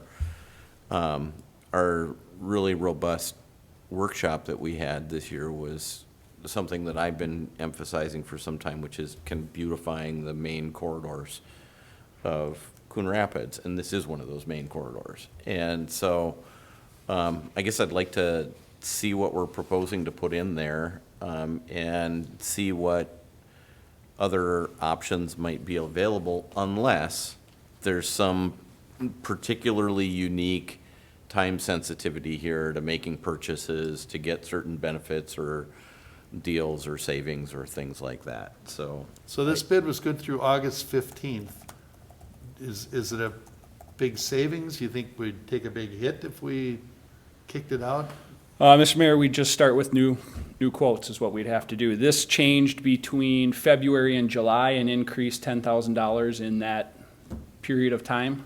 We've got $255,000 in the budget. The decorative lighting, as I spoke to, is a little more than double the cost that we're talking about here. Again, the lights there work. We had to remove 4 of them for the Round Lake Boulevard interchange work with MnDOT, so there are missing lights. There's some of the wiring that needs to be done to put those back together. We got the new sidewalk in there. There isn't a significant hurry necessarily, because lighting does exist, but I will guarantee you it's going to come in more than what it is today, and we'll have to address budgeting at that time with what the funds are available, because what we have now covers what's available to us for the project. Mr. Mayor? Councilmember Geisler? So, for me, I can see a couple of different things where the utilitarian lights for me make sense from 10 north. The utilitarian lights make sense to me from Main Street to 10 on the Federal Cartridge side of the street. I would only be potentially looking at, would it make sense to do decorative lights from Main Street, basically to the entrance of 10 on the Riverdale side of the street, where you could do a decorative with the banner pole? Because I wouldn't think that we would need it on the Federal Cartridge side. And so the question would be, how many lights is that? I would think it's probably less than 10, maybe 6 or 8, and that could we potentially go forward with this proposal with the potential saying that we may want to change out that small subset of Make fixtures some alterations to to the. and use the decorative fixture in that one small area? Would that make any sense to anybody? I guess I would like to see some sort of a visual, what that would look like to have one kind of fixture on this side and one kind of fixture on this side, well, you know, on the same road, and I would think by that time it wouldn't be that significant. It's not always the best idea to, Okay. I mean, because there's uniformity in the fixtures as well. So one's gonna light differently than the others. And I will point out that a piece of this is the fact that we're taking down the existing lights on the existing bases and putting up new lights in exactly the same spots on the same bases. Once you start to change the type of lighting you're using, Right. you're potentially removing the bases, pouring new concrete, having to splice all the wiring back together, and then not having that consistency of lighting as well as appearance. You know, if something comes along later on the Federal Cartridge side, and now all of a sudden, okay, now let's upgrade these lights. So, again, if you guys want to take some time and we can rehash and go through multiple options, certainly that is an option for us. This is what I found to be the best solution based upon all of the information I provided. I do have a couple pictures. Unfortunately, I can't share them, but I could probably go put them from my computer on the screen of the lighting we're talking about going in here. But it's just a technical drawing and not necessarily a picture of what that Yeah. looks Mayor. like. Councilmember Johnson?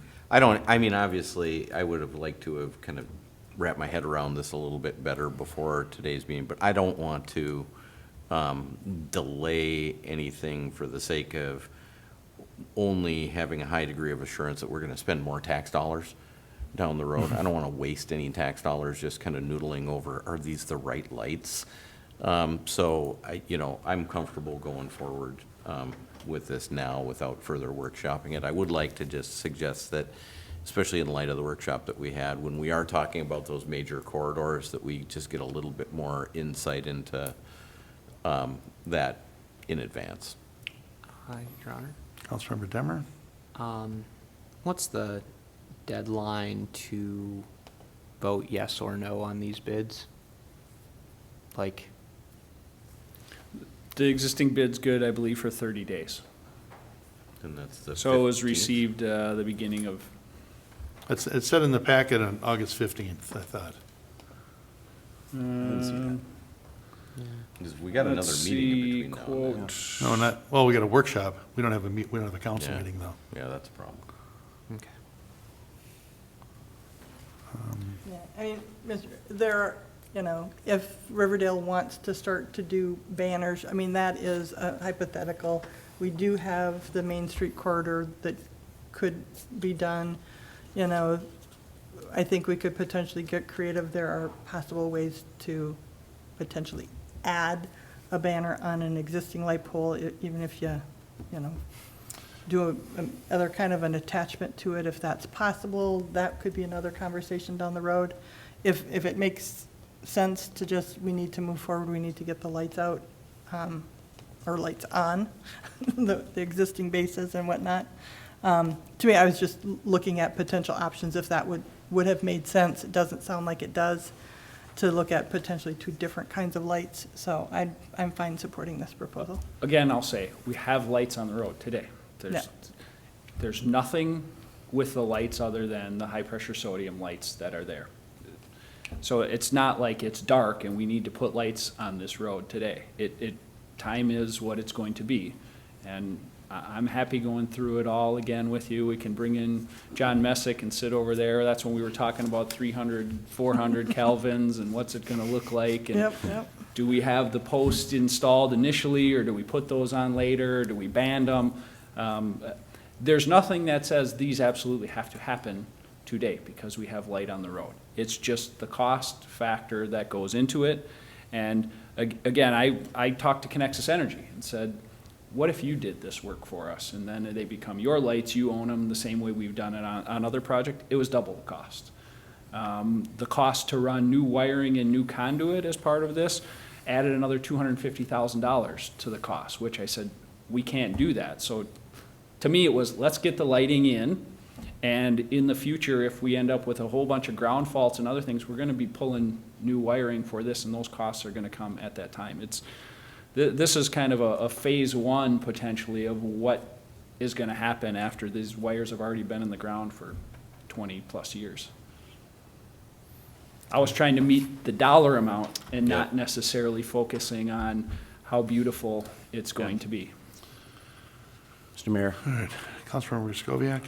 personally, I'm okay with having lights on Main Street that are more decorative than maybe on Round Lake Boulevard. It's, you know, it's its own shopping district and everything like that. That said, I would like to maybe see what the fixture looks like itself. And also, it sounds like, you know, we're looking care of our taxpayer dollars here, you know, with going with this route right now. And the sooner that we can convert to LED, the more savings is there, so. Mr. Mayor, All right, Councilmember Carlson? I feel the same way as Councilmember Griscoviac. I look at Round Lake a little bit differently than I do Main Street.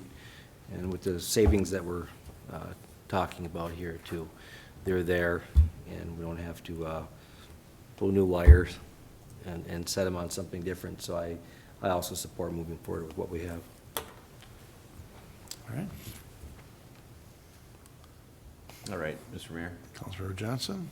I'll make a motion to authorize the purchase of 52 streetlights from Protect Lighting Solutions for the installation on Round Lake Boulevard. Second. Motion by Johnson, second by Geisler.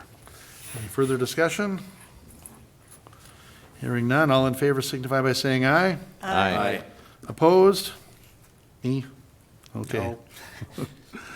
So, the motion passes, one. I guess I opposed. was no also. Oh, you were no too? Yeah. Oh, the motion passes 2 noes. Councilmembers Demmer and Mayor Cook. Item 14, consider resolution 21-83, approving the 2021 International Association of Firefighters Labor Agreement. Mr. Lori, Mrs. Roth. Good evening, Mayor and Council. Resolution 2183, we are asking that you formally ratify the terms of the negotiated labor agreement between the City of Coon Rapids and the firefighters union, Local 1935. The contract duration is 1 year. That's been a common theme for us this year. January 1, 2021 to December 31, 2021. Terms include an increase to the uniform allowance of $20, so it would go from $505 per year to $525 per year. A COLA increase of 1% effective January 1st, 2021, and a 1.5% COLA increase effective July 1, 2021. We met with the firefighter union several times throughout the course of several months. We inevitably ended up in mediation. It was through that process that we were able to compromise and come up with the current terms that I'm talking with you about today. The 1% COLA increase January 1 and the 1.5% increase July 1, 2021. Overall, it is slightly less than 2%, but gives them a slightly better advantage going into next period. Next is battalion chief pay. Was raised from 15% above top fire to 22% above top firefighter pay. This was agreed upon to better compare with our external markets. This is a very small group of individuals. Their position was below market. It's been the topic of negotiations for some time. This negotiation period, we were able to come to an agreement. Adding compensatory time option. Individuals may now elect to earn compensatory time in place of overtime cash pay on their paychecks. Overtime is highly regulated, and we see very low cost factor with this option. Health and welfare, just simply simplifying language and removing some outdated testing requirements. Updated an MOU language regarding the eligibility requirements for participation in the healthcare savings plan, and it was added just to include those individuals hired after January 1, 2014. There's already an MOU in place. Any questions? Your Honor? Councilmember Demmer? For item 3, the first bullet, either there's a typo or I don't understand. Is it supposed to be, so I get 1% on January 1st and 1.5 on July 1st, making the effective base pay 1.25, halfway between 1 and 1.5, or is this compounding? It's 1% and then an additional 1.5, and that works out to 1.75. It's compounding, so Okay. it's 1% on January 1, and then 1.5% on July. Okay, 1st. and then Good question. on number 4, maybe it's just the way it's worded, but remove sick leave incentive program and replace with biometric screening program? We're taking away their sick leave and making them do retinal scans, or can Yeah, can you well, explain what that means? This was actually their request. So they have a sick leave incentive plan in place now. They asked to have that removed and to have it replaced with our biometric screening plan, which they can, actually, all of our other unions participate in this, so it's a very popular health and welfare benefit that we offer. But an employee will participate in a health screening with some core health requirements, and then they get reassessed every year. And if they maintain healthy habits and maintain, Okay. yeah. So then- it's like a blood draw exercise Yeah, test program? glucose, Okay. yeah. I And then they understand now. It receive. sounded very weird when I read it the first time. Sorry about that. All right. That's all Anybody I else- had. Anybody else have any questions? Well, I'll go ahead. Councilmember Demmer? Move to adopt resolution number 21-83, approving the labor agreement between the city and the International Association of Firefighters Union Local number 1935. Second. Motion by Demmer, second by Carlson. Any further discussion? Hearing none, all in favor signify by saying aye. Aye. Aye. Opposed? And that motion carries. Nicely done. Thank you. We are up to open mic public comment. Is anybody here to address council tonight for open mic? All right.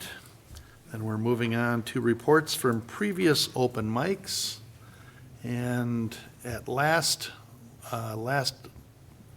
council meeting, we had a gentleman come before us at open mic to request a hearing to the multiple pet permit that's up for renewal for one of his neighbors. And a multiple pet permit was issued to that particular house on 106th Avenue in August of 2020. Due to the COVID-19 pandemic, the hearings were waived, but a multi-pet permit must be renewed each year. A renewal was sent out to 106th Avenue on June 16th. On June 18th, he contacted staff and requested a hearing for the 2021 multiple pet permit, and staff noted the file that a hearing must be scheduled prior to issuance of a renewed multi-pet permit, and as of this date, the renewal has not been received. However, staff will be conducting follow-up if the renewal is not received before the multi-permit pet expires on 3 days ago. So hopefully we're making some traction there or getting something sorted out. Other business? Mr. Mayor. Councilmember Johnson? So I just wanted to talk about one thing very briefly. Constituents in my ward have reported concern about the speed and traffic on Foley Boulevard. And those concerns that have been expressed by constituents have not gone unnoticed. I want people to generally know that. Since the redevelopment of Foley Boulevard by the county, it's a county road that goes through my ward, especially the part that's north of Highway 10. A lot of residents have noticed just the increasing speeds along Foley. This last weekend, that kind of came to a head a little bit on Saturday. I had to respond with my wife and other neighbors to a really horrific accident that happened. Thankfully, the individual that was involved in the accident was, generally speaking, okay. I mean, she was injured, but survived the accident and was taken to the hospital. I'm sure there are a lot of details that I know and others know about that. A house was narrowly missed. The vehicle was a rollover on Foley, and I would like the city to, on behalf of my constituents, to reach out to the county to talk to them about doing things like posting speed placards, much like those in the city of Anoka, that indicate the speed to remind drivers on how fast they're going while they're traveling north and southbound on Foley, especially since there's so much rush hour traffic, and to do other things that we might be able to do to mitigate some of the problem that has developed. So I'm here saying that in a public forum so that my constituents understand that the message has been received and is being relayed and is being taken seriously. Thank you. All right. Mayor, Mr. Council, Stemwedel. if I may on that topic, and thank you, Councilmember Johnson, for bringing up that issue. I knew it would probably come up tonight. Mr. Himmer and I spoke even just today about that exact issue, and Mr. Himmer has already been in contact with the county on a lot of those points that you just made and how we could make that area more safer for those passing through and for the residents in the adjacent areas, whether that be the speed indicator signs, posting more signage there about what the speed limit is, things of that nature. And I don't know if, Tim, you have any other things, but those things are work in progress, and we'll just have to go from there. I would want to also mention that, of course, as expected, the police and fire response and Alina's response was just really comforting to see, because I got there and started to try to assist and put my vehicle out in a way in which the hazards were on so the traffic could get around. But literally moments after I arrived, and I'm only a couple blocks away, fire arrived, police arrived, Alina arrived. So it was a really nice response from the city. All right, thank you. I have a couple things. That new creations building that we've been admiring on Hanson Boulevard in the Gateway Project, the two-story daycare. They're actually having their grand opening. They're having an open house on August 9th from 4 to 6:30 p.m. And they would love to have community members stop by. And they're going to have a ribbon cutting, so if anybody from council or anybody is available. And then the AMP Athletics is having a ribbon cutting on Thursday, August 12th at 3:30 p.m., and that's 11521 Eagle Street, just off Highway 10 at Hanson and Northdale. And then this Thursday night, August 5th, is the last concert in the park for the summer. And it's the Red Letter Band, and it's the last of 9 summer concerts sponsored by the Coon Rapids Arts Commission with support from the Coon Rapids Community Strength Foundation. Bring a lawn chair or blanket and enjoy an evening of free entertainment. because we also partner with the county, so there's no park fee that night, and concessions are available for purchase. So plan on getting there by 6:30 if you want to eat Thursday night, because they run out of food fairly early. Red Letter Band Thursday night, August 5th. And the air might be breathable. In the, they're saying that. Yeah, it's better now. Good. You can go watch it outside. Did you see the cartoon? The Canadian flag is over the campfire, and then you've got 4 panels, and everyone is Minnesota. Everywhere, every log they sit on, the smoke goes to them. Very funny. And then the Coon Rapids Farmers Market is Wednesday. Wednesdays from 3 to 6 over at the Coon Rapids Ice Center. So, yes, Councilmember Geisler. Chief Wise, and talk about the great Night to Unite last night. Yeah, thank you, Councilmember Geisler. Yeah, I mentioned during the badge pinning is that this is the first council meeting after Night to Unite, which was Tuesday, August 3rd. I want to say two things. One, I want to talk about on Monday night, there was a multicultural Night to Unite. It's an event that's been held in Coon Rapids for a number of years, which is sponsored by the Transformative Circle Group. Previously, they had it on the same Tuesday as the rest of the community Night to Unite. Frankly, I think they smartly moved it to a different night so that they allow the multicultural Coon Rapids residents that attended that multicultural event now to go to the neighborhood Night to Unite events, which is very important for everybody, because the whole point is for neighborhoods to come together for safety, because the best neighborhoods, as I always say, are the ones where they know each other. People feel safest when they know their neighbors, and that's what we encourage, obviously. But I do want to say on Monday night, that multicultural Night to Unite, extremely successful. A lot of hard work went into it by Transformative Circle. Hats off to them. The police department had a significant presence out there, including myself. They had dancing, ethnic foods. It was something else. Youth sports was out there. There's visions for enhancing it. A tremendous amount of work went into it. Lori Anderson and the board members of Transformative Circle, hats off to them. And I hope they build on that. And I was proud to be out there. They let me speak, and it was really nice. So, and then last night, then the Night to Unite parties themselves, the numbers were down, which is, we expected that given that we're coming out of the COVID situation, and we had nothing last year other than a virtual Night to Unite.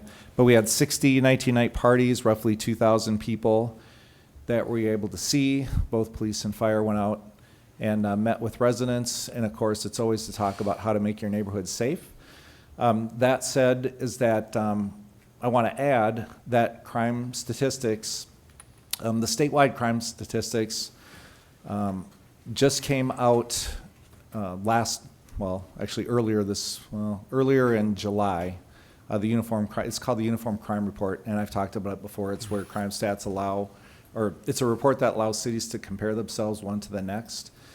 Where other cities in Hennepin County are reporting significant increases in violent crime and crime overall, Coon Rapids is not. In fact, our crime went down slightly in 2020.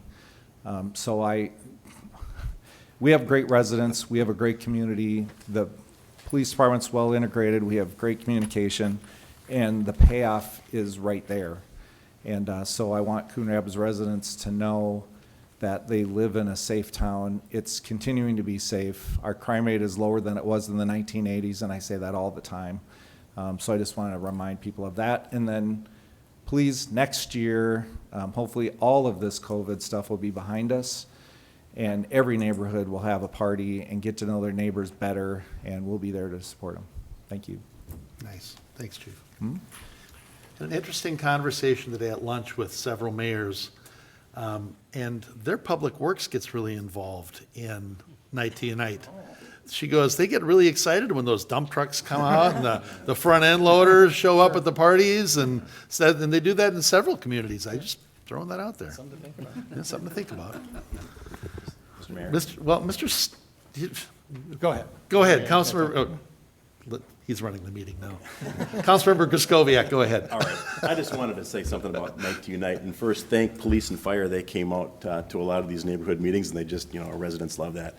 I visited a few meetings myself and got some feedback, and I just wanted to share one piece of feedback because it kind of ties into what Councilmember Johnson talked about earlier about we did have this retreat, and we talked about, let's make an effort to beautify some corridors. And one of the comments that I got was, you know, what can we do to nudge the county to do a little bit more maintenance along their portions of the roadways that come through Coon Rapids? I mean, Hanson Boulevard, where we had, was all redone last year, the weeds are, I would say they're waist high now alongside of that road. Former Councilmember Clint would be loving. Yeah. But I would think there would be something we could do to just clean that up. You know, there's nice block walls and retaining walls there now, but it's all filled up with weeds. So just wanted to pass that along. Amen. On the other side of that, we drove over the Hanson Bridge to the over Highway 10 County Road. Who maintains those planters? There's like 4 planters of flowers on either side, and the flowers are just doing wonderfully. That you? The way, not This guy's pointing to himself. Yeah, go out there. Mayor and council are public, anything that's enhanced landscaping on a county roadway is maintained by the city. Okay. And so the planters, whether it be in the Hanson area, up in the Main Street area, or near Bunker Hills, all those areas are maintained by the city. Okay. Well, it doesn't go unnoticed. My mom and my wife both were commenting how lovely it looked, so. And what a feat it is to keep them alive this summer in pots, so. Mr. Stemwell, what did you have? Mayor, council, last thing I was going to ask Mr. Himmer to maybe mention are some of the upcoming pieces related to the Highway 610 East River Road interchange and our continuing efforts to make that a full access interchange. There's a couple of things coming up here in August that I think are important to highlight, so if you could, Tim. Thank you, Matt. Council, I believe I shared this with you in an email last week. We recently launched a new website. It's kind of a story map. It gives you interactive capabilities. There's a survey that's available. That was pushed out through our social media last Friday. And as of this morning, we already had over 100 respondents. And no postcards have hit mailboxes yet. No signs have been installed along the roadways. Those are coming along with working with grant staff to reach out to businesses in the area. Also apartment complexes, trying to reach all of the audiences in and around the area to make sure they understand the importance of this transportation improvement for us and how we might make it better for them. So we do have an online website. It's right on our main web page. You can go there. There's a survey open until August 31st, and that is kind of a virtual open house, if you will. And on August 31st, down at Head Start on Foley Boulevard, there will be an in-person open house where you have the ability to come in. Really, we're going to talk about the history of how we are where we are today, why it's important, what is our need for this, how we intend to move forward in the design, and as we look at multiple alternatives, what criteria are we going to use to judge them, what feedback are we accepting to do that? So that will be the first opportunity to kind of see the history as it's evolved to where we are today.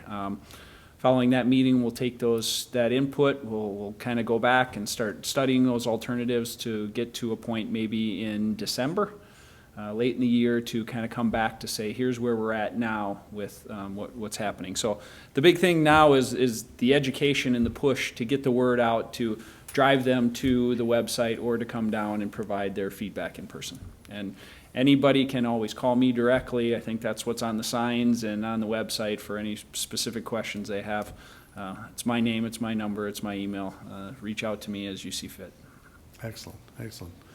Mr. Stemwedel, we had some pretty exciting news. I know it's late, but this is pretty important. The Coon Rapids Andover Little League team, the 11-year-olds, did quite well. Maybe you could share with us what their success. Yes, Mayor and Council, the 11-year-old team did very well. They won their district and state, and I'm very well aware of the 11-year-old team's success as my son plays on that team. But I should mention also that there's a great showing by the 10-year-old team. They also won state. The 12-year-olds did well in district, didn't quite make state, but then won their following tournament. And same for Coon Rapids Cardinal. They also played very well in district and state and had some good battles down there in Hopkins last week. So Coon Rapids was well represented across the board in Little League Baseball the last couple of weeks. Excellent, excellent. Love it. Good to hear it. Yep. All right, any other business? Councilmember Geisler? One other question, and correct me, with the water restriction, is that a monthly thing that we have to do, or is that something that should have been on this agenda and we have to reauthorize it Mr. every Hammer? meeting? Mr. Mayor, Council, that's why I was raising my hand. While I didn't do a very good job on the street lighting memo, which I'll provide to you here shortly, I, again, missed that opportunity for it to be on this agenda. It should be on all subsequent agendas. I won't make excuses for it, other than we did drain the East Reservoir Monday. So right now, we're really into what effects is this going to have on our system. So I wasn't recommending anything to come off or anything to be added. This is kind of the week where we're really going to be looking at what impacts is that reservoir going offline going to have. Excuse me. We're pushing the education component. You've probably seen the signs up over town. We're going to be sending mailings to anyone who has an irrigation meter, townhome associations, businesses, trying to educate on the need there. We're going out talking to people, door hangers, things. So while we're also educating, we really want to get a handle on, are we okay for now? What's going to happen with the weather? And might we want to consider additional restrictions, which are always an option? That will definitely be on for the next go around. But until I get a good handle on that, I wanted to just give you that update. Thank you. That was good. Mr. Hammer, I saw more on social media than I've seen other times. People getting the rusty water, the yellow water, in different areas. I mean, Riverview, Wexford, all over the place. So is there something they should do? Should they let it run? Should they wait? What should they do? Yes, Mr. Mayor, thank you. You should just let the water run. It'll clear itself out, and the reason that's happening is because we're turning on more wells than we've had before. It just mixes up the system, whereas a lot of our system wells that we typically don't use because the demand hasn't been there, now we're needing to draw on those. So it's stirring up the lines in areas where we haven't been using them, and that's just got to work its way through the system. So if you maybe go into your basement, turn on the faucet in your laundry tub, let that run for a little while, that's going to be the first place it's going to clear up, and then you'll be good to go. Seems counterintuitive. We don't have enough water, so run the water to clear it up. Okay, thank you. So, Mr. Or you could take the opportunity then to, during the appropriate hours, water your lawn. Yeah. Or, use that to water the plants or whatever. But, so do we need to take any action tonight? No, we were just talking about that. It isn't on the agenda. We've discussed it tonight. I suppose if we made a motion, I don't even remember what the past action we did. Was it to bring a motion? It was just to affirm the Emergency board's Yeah. water restriction. I suppose it wouldn't hurt as long as we're still in the meeting. We've at least discussed it and So- affirming so that if even I'm- if it wasn't on the agenda. Well, we can use it as other business, and I could make a motion to continue to affirm the water restrictions as currently in place. Second. Give it to Demmer. Okay, so we have a motion by Geisler, second by Demmer. Is that the motion, or is it to affirm the board's executive authority, or? I'll be honest, I can't remember, but let's go with this, and then the next time around, we're going to make sure it's on the agenda. Whatever it needs to be, that's what the motion was. We're and the affirming the seconder. current Yeah. restrictions of the board. Current restrictions, yes. Okay, Restrictions of the board, there you go. okay, and that was your second too, right? Absolutely. Perfect. Any discussion on that? Hearing none, all in favor signify by saying aye. Aye. Aye, opposed? It carried. Okay, any other business? Okay, Move to adjourn. Second. motion by Demmer, second by Carlson to adjourn. All in favor signify by saying aye. Aye. We're adjourned.